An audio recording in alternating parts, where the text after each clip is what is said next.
Ya, selamat datang di mata kuliah pemrograman sistem. Pada modul kali ini kita akan melakukan pembahasan mengenai signal. Seperti kita sudah pelajari ya bahwa komunikasi antar proses di dalam suatu sistem operasi bisa dilakukan dengan beberapa cara. Ada namanya RPC atau Remote Procedure Call, ada yang namanya soket yang kalian sudah pelajari di mata kuliah jaringan komputer, ada juga yang namanya sinyal. Pada pembahasan kali ini kita akan membahas bagaimana sinyal bisa kita produksi untuk bisa berkomunikasi antara satu proses dengan proses lainnya. Oke, saya akan coba mulai dari gambaran sedikit apa itu sinyal ya. Seperti kita tahu sebelumnya kita sudah membahas mengenai shell dan pembahasan ini ada di buku pada chapter 20 yaitu mengenai sinyal ya. Dan ada beberapa nanti ada beberapa hiburan di sini ya. Jadi mungkin ada beberapa lirik yang menggambarkan bagaimana kita memberikan sinyal kepada sistem operasi. Nah, di sini kalau kita lihat ya, jadi biasanya kita bisa memberikan sinyal ya untuk menginterupsi proses lainnya. Nah, di sini proses tersebut harus jalan terlebih dahulu ketika kita ingin memberikan sinyal. Mungkin kebanyakan yang kita tahu bahwa ketika kita mengkill suatu proses ya menggunakan menggunakan kill ya, menggunakan command kill itu sebenarnya kita menginstruksikan pengiriman sinyal. Nah, sinyalnya dalam bentuk apa? Apakah sinyal terminate ya, apakah sinyal quit ya. Jadi pada saat kita melakukan atau bisa dibilang pada saat mengeksekusi command kill, sebenarnya kita mengirimkan sinyal ya. Filosofisnya adalah kita mengirimkan sinyal. Jadi bukan kita membunuh suatu proses. Kalau kita bilang sinyalnya adalah sinyal terminate, ya kita membunuh suatu proses. Tapi pada filosofisnya adalah kita memberikan sinyal kepada proses tersebut. Ya. Nah, di sini kalau kita lihat ya, sinyal merupakan notifikasi kepada suatu proses bahwa event telah muncul. Ya. Nah, di sini ada beberapa pilihan bagi proses tersebut. Ya, apakah proses tersebut tidak mengindahkan sinyal tersebut atau proses tersebut akan memproses sinyal tersebut dan mengikuti instruksi-instruksinya. Ya. Oke, kapan kita kernel itu mengenerate sinyal? Ya, misalnya yang pertama adalah hardware exception muncul. Ya, berarti ada kesalahan atau bisa dibilang error pada hardware yang kita miliki. Atau kita mengetikkan ya special karakter ya, misalnya Ctrl Z ya atau Ctrl C di terminal kita yang biasanya kita lakukan. Kita mau quit dalam suatu program, kita bisa Ctrl C atau Ctrl Z. Sebenarnya itu kita mengirimkan sinyal gitu. Jadi pada dasarnya ketika kita ingin membunuh proses itu sebenarnya kita mengirimkan sinyal kill ya, sinyal apakah itu sinyal terminate ya, apakah itu nanti sinyalnya benar-benar harus mematikan program tersebut, atau nanti kita akan coba belajar bagaimana kita mengirimkan sinyal ya, literally benar-benar mengirimkan sinyal dan tidak membuat proses tersebut mati gitu. Jadi pada saat kita menggunakan command kill itu sebenarnya kita melakukan pengiriman sinyal. Ada juga sinyal itu di-generate ketika suatu event di dalam software itu muncul ya. Jadi ya ini bisa dilakukan ya ketika kita menjalankan suatu program lalu program tersebut mendefine ketika ada sinyal A maka dia akan mencoba untuk melayani sinyal tersebut dengan beberapa functionnya. Nah, di sini ketika pengiriman sinyal tersebut dilakukan, ya, action yang dilakukan itu bisa macam-macam. Yang pertama adalah sinyalnya itu dicuekin, ya, di-ignore saja, atau proses tersebut di-terminate atau kill, atau core dump-nya di-generate, atau prosesnya itu dimatikan, ya, seperti yang biasa kita lakukan ketika kita mengeksekusi suatu sinyal. Kita mematikan, biasanya kita menggunakan kill command untuk mematikan suatu proses. Lalu eksekusi dari proses itu dilanjutkan, ya, atau di pause terus dilanjutkan setelah sementara di stop. Ya, kalau kita lihat main signal, ya, ini adalah beberapa yang bisa kita lihat dokumentasinya di dalam Linux, ya, Unix. Nah, di sini ada beberapa jenis sinyal. Yang pertama adalah signal hang up atau value-nya 1. Terus ada sigint, ya, interrupt dari keyboard itu dengan value-nya integer-nya 2. Ada juga sigquit, ya, quit from keyboard dengan value-nya 3 di sini. Ada juga sigkill, ya, yaitu illegal instruction. Terus ada sigabort, ya, abort signal. Sigfpe, floating point exception. Terus ada sigkill, yaitu benar-benar kita mengkill suatu sinyal.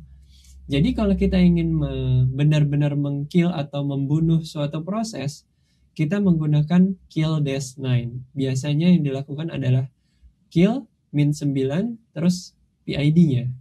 Ya. Terus ada sigv, invalid memory reference, dan sigpipe, ya, di 13, ya, broken pipe. Lalu ada 14 timer signal from alarm, 15 termination signal atau sigterm. Jadi di sini ada beberapa kategori. Ada term artinya terminate, ya.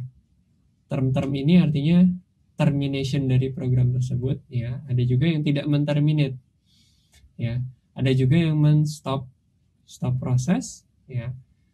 Jadi kalian nanti bisa mencoba beberapa signal ini, ya, agar kalian bisa mengetahui kira-kira option-option yang bisa kita lakukan atau kita utilisasi di dalam sinyal. Dan kita bisa mendefine di sini sig user 1, sig user 2, user define signal 1, dan user define sinyal 2. Nah, di sini ada beberapa signal yang tidak bisa di-count, block, atau di-ignore. Ya, jadi kata-katanya di sini adalah signal sigkill, -9, sigstop, ya. Di sini tidak bisa ditangkap, di-block atau di-ignore. Jadi tadi kalau kita benar-benar ingin membunuh suatu proses, lakukanlah dengan sigkill atau sigstop, ya. Jadi benar-benar proses tersebut tidak bisa menangkap sinyalnya, tidak bisa memblok sinyalnya, tidak bisa mencuekin juga sinyalnya, ya. Jadi benar-benar signal tersebut menginterrupt dan menterminate program tersebut. Ya, di sini ada sigbus, sigpol, sigprof, sigsys, sigtrap, ya. Ini adalah beberapa option-option mengenai signal, ya, dari number 1 hingga 32. Ya. Yang biasa kita gunakan, ya, yang common signal adalah hub, hang up, ya. Controlling terminal has gone away, biasanya ini kita lakukan ketika kita keluar dari terminal atau hang up. Yang kedua adalah interrupt. Yang ketiga adalah quit, ya. Nah, yang ultimate adalah sebenarnya yang -9 atau 9, ya. Di sini sinyalnya tidak bisa ditangkap, di-ignore, ya. Unconditionally fatal, no clean up possible. Artinya benar-benar pada saat itu juga proses benar-benar dihentikan. Terus ada terminate, sama juga sebenarnya, tapi lebih makanya dibilang unconditionally fatal yang -9 tersebut. Exit, not really signal, ya, jadi benar-benar exit saja. Nah, di sini mungkin ini semacam kalau kita lihat ada error yang terjadi, ya, ketika terdapat error pada browser kita. Misalnya kita browsing, terus ada beberapa ActiveX yang error, atau beberapa plugin di dalam Mozilla kita yang error. Di sini digambarkan ketika proses dari browser kita error, "Sir, would you please kill yourself in order to free some resources?" Nah, di sini minta izin dulu. Ya, sama di bawahnya. "Sir, saya minta tolong untuk matikan proses Anda agar resource-nya bisa dipakai karena error." Terus yang ini juga, "Sir, tolong matikan prosesnya." Ya, misalnya ini adalah kernel. Tapi 1, 2, 3 tidak diindahkan, akhirnya blue screen. Ya mungkin ini blue screen-nya blue screen model lama. Kalau sekarang kan ada gambar orang senyum, tapi ini adalah blue screen model lama. Dan biasanya kalau Unix ya dia ketika ada proses yang tidak bekerja dengan baik, kita bisa pada saat itu juga kita kill. Entah itu dengan terminate atau dengan kill -9. Nah, di sini adalah bagian secara teoritis bagaimana sinyal itu dikirimkan dan dihandle. Ya, jadi pada saat program kita berjalan di sini, kita lihat ada mulai dari program, lalu setiap suatu program itu pasti memiliki instruksi yang berjalan terus-menerus sampai program itu selesai atau eksekusinya selesai dilakukan. Nah, pada saat program ini berjalan, ya, di sini ada yang kita lihat di sini kernel call signal handler, ya, on behalf of proses. Jadi signal handler di sini. Nah, ketika dia call signal handler, ya, on behalf of proses, dia masuk ke signal handlernya kernel. Ya. Nah, signal handlernya kernel ini akan mengirimkan, ini kayak suatu proses lain yang nanti akan mengirimkan lagi. Jadi ketika dia mendapat atau mengirimkan kernel call signal handler on behalf of process, jadi dia masuk ke dalam instruksi-instruksi yang ada di sini terlebih dahulu, lalu melanjutkan kembali proses tersebut. Ya, jadi sesuai dengan bagannya di sini diawali dengan pertama muncul dari delivery dari signal, ya, programnya sudah jalan terlebih dahulu. Jadi prerequisite di sini adalah program sudah berjalan terlebih dahulu. Lalu ada masuk suatu sinyal, ya. Setelah masuk suatu sinyal, di sini kernel memanggil signal handler, ya. Ya, didasarkan oleh si proses ini. Ya. Ketika di dalam sinyal handler, disinilah dilakukan proses-proses yang butuh dilakukan atau yang memang sudah di setup, ya. Sehingga setelah proses-proses di sini selesai, dia akan melanjutkan programnya kembali. Nah, kalau kita misalnya yang kita kirimkan adalah sinyal terminate, ya otomatis di sini dia tidak akan lanjut lagi ke instruksi-instruksi selanjutnya karena di sini udah di terminate oleh program. Jadi di sini ditunjukkan bahwa sinyal kill itu bukan hanya untuk meng-kill suatu proses atau membunuh suatu proses, tapi pada dasarnya itu adalah sebuah sinyal yang dikirimkan. Jadi pada dasarnya adalah sebuah sinyal yang dikirimkan, baik itu sinyal untuk terminate, sinyal untuk dibunuh, ya, atau sinyal untuk user define, ya, terserah dari usernya. Ya, ini adalah sebagian penjelasan teori bagaimana suatu sinyal bisa direproduce. Pada modul berikutnya, nanti kita akan coba praktek bagaimana suatu sinyal bisa kita create dan kita bisa berkomunikasi menggunakan sinyal di dalam satu hardware. Ya. Biasa orang menyebutnya inter-process communication. Ya.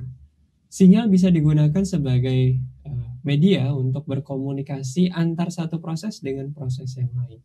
Seperti kita ketahui bahwa kita bisa berkomunikasi dengan proses yang lain di beda komputer dengan cara menggunakan soket.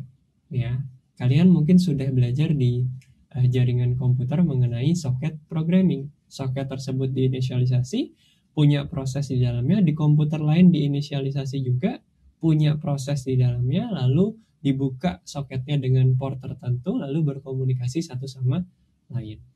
Ya. Namun di sini yang kita lakukan adalah bagaimana nanti kita bisa mencoba untuk berkomunikasi antar satu proses dengan proses yang lain secara sederhana. Oke, mungkin untuk modul ini sampai di sini dulu ya. Terima kasih atas perhatiannya. Semoga teori ini bermanfaat untuk kita semua.